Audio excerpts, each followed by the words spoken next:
Hello and welcome to our tips and tricks of how to get the best out of your model on our upload. First of all, here are a few things to check.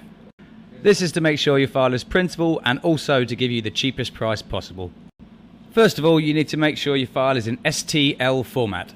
Now if you're having trouble doing this, have a look at our tutorials tab and the second drop down says converting to STL.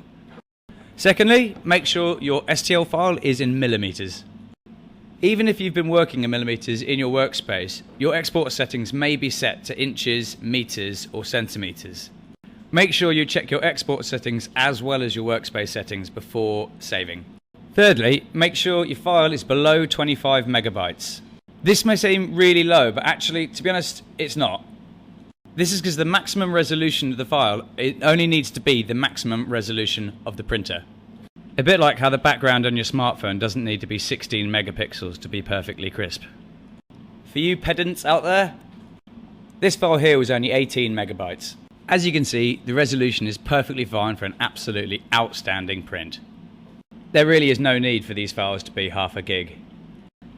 Next, you need to make sure that your file is printable. For your file to be printable, the outer mesh needs to be one continual shell with no holes, overlaps or gaps. If your file does have errors in it, this could affect the price dramatically. Our upload function does fix basic errors, but if your file is not printable, unfortunately it will need modification your end. The best thing to do is to have a look at our basic rules for STL on the tutorials tab on our website.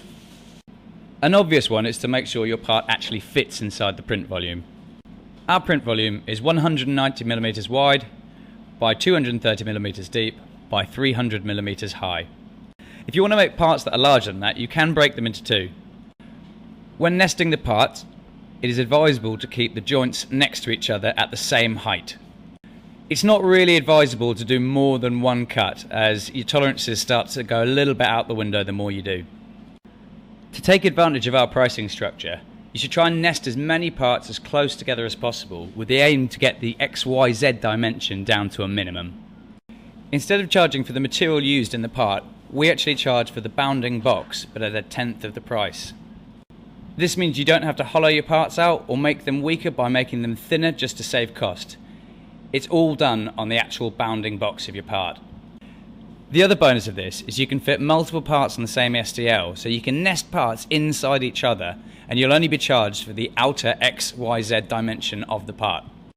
There is a minimum average part cost of £2 per item on the STL, but you can overcome this by connecting the smaller parts together on a sprue, a little bit like an Airfix model. If you're in any doubt, just call us and we'd be willing to help out with your problems.